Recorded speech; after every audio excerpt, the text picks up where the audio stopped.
Evelyn de Rothschild joins us now to talk about investing in China and his latest venture, Weather Central, here as well. So, Evelyn, thank you very much indeed for joining us. I just want to get your views on how things have evolved. Has it become a more open society? Has it become an easier place to do business? Oh, I think it is, no doubt. I think it's a remarkable country. When you think of what has happened in the last 10 years, let alone 20 years, is an achievement beyond recognition. I think that one of the things that is so important is people must come to China, not only come to the East Coast, but to go into China and see the potential and see what has been developed by the government and by the private enterprise. A private enterprise is the biggest earner of opportunities, and I think it is remarkable, and I think one can but say the achievement should be recognized worldwide. You are indeed especially interested in these reforms taking place to help the countryside along, aren't you? That's right, and when I was here some time ago, I can't remember the exact date, I had discussions with certain people in the government because I had been involved in, I know it's small compared to China, by building a new town in England. And I think it was quite right that when one went to Beijing major station and you saw the people coming from the rural areas who had no jobs and had to be given an opportunity, this was the right thing to do. Obviously it's complicated. You have to put in the necessary requirements of living potential. You've got to give them good facilities. You've got to treat them fairly. And obviously, in the end, it's not something that can happen overnight. And I know your government at the moment is having its problems, but I'm sure they'll overcome them. So, Evelyn, I want to just get to the here and now when it comes to China. There's a bit of uncertainty, but particularly a quandary as to what happens in terms of monetary policy. I believe that you've been talking to the People's Bank of China. What was the view you got from them? Well, I haven't talked to them. I had the privilege of talking to the supervisor of the bank, who's an old friend of mine, Mr. Lu Ming-kong, and I listened to him very well at a very good conference given by J.P. Morgan last week. And I think the problem is, obviously, we live in a global world. Everyone is worried about how one can work closer. We are all concerned about the American deficit and what is happening in the United States. There is a currency problem, and it is very complicated. I think trade has dropped off a bit in the last quarter, and there's obviously the other important factor which affects people is the cost of food has gone up, and that is probably the most major problem to world society.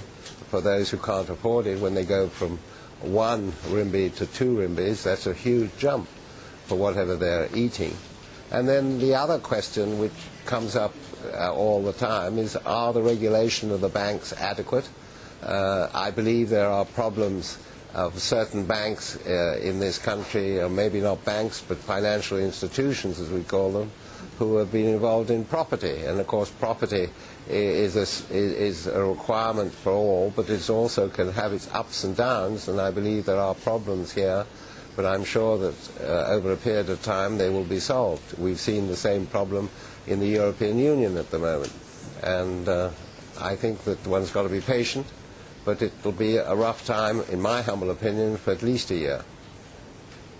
So, Evelyn, what about the RMB situation? You mentioned a so-called currency problem. I mean, do you see the day in the next 5 years where it's fully convertible and flexible? Well, you're talking to a person who's quite old. If I'm around in 5 years, I'd like to think that that is the case.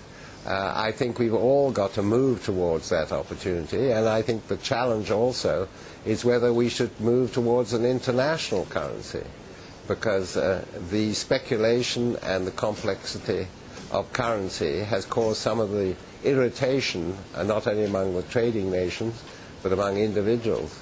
But it's not for me to say how it will happen, but I think everyone who knows how to deal with these situations is very cognizant of the problem it takes to get over it, and I think the RMB will become more convertible.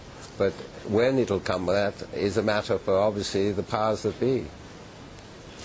I want to just change tack slightly. Of course, China's seen, central China, parts of central China, seen the worst drought that they've had in many decades. Now, you've got this investment with your wife in Weather Central. How could that actually help out in terms of planning for things such as droughts? Well, I think, first of all, we have 25 broadcast clients currently in China, and we are the #1 provider of broadcast weather graphic solutions in the country. I mean, you had this downpour, I believe, in the last 24 hours, which has caused even people losing their lives, and situations like this. With the detail that we can put up through the technology that we give to the various weather stations, this makes people more aware of it. On the whole, it's a question of giving the opportunity. I mean, we have also launched an operation called My Weather, which gains access to the first truly personalized weather application for the web and mobile devices. You can go up on myweather.com and you can find out within a kilometer of where you are what is going to happen to the weather. It also gives a 10-day forecast. I think we've got to be aware that we're living in a time, I'm not going to get into the subject, which is a huge subject of climate change, but we do have variations of all sorts around the world. Certainly in England we have very precarious weather. We've had a drought up until about 10 days ago. And I think it is important to realize that you can use technology, which is offered by myweather.com, to tell you and be aware of what might happen to you, especially among the farming community. Also, we are very interested in helping wind power because it gives... Sorry? So, Evelyn, we're just running out of time, but I wanted to thank you for stepping into our offices there in Beijing. Thank you very much indeed, Evelyn. Well, I'm very honored that you gave me the opportunity, and I thank you very much.